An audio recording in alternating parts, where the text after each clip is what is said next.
Obama mania komikietara ere iritsi da. Estatu Batuetako presidentea aukeratu zutenetik, hainbeste binetetako protagonista izan da, aurtengo komikiaren saloi honek erakusketa berezia eskaini dio.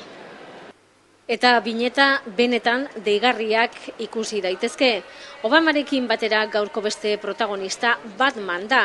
Gaur jarri dute salgai bere azken abentura, Bartzelonan gertatzen den abentura. Familia santua, balio etxea eta hiriko toki esanguratsuenak azaltzen dira bertan.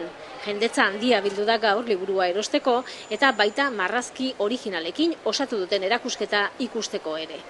Belgikako maisuek ere toki berezia dute, ekainaren 2an, Bruselan, Berger, Tintinen aitaren museoa irekiko dutelako eta komikiekin zerikusia duten erakusketa asko antolatu dituztelako bertan.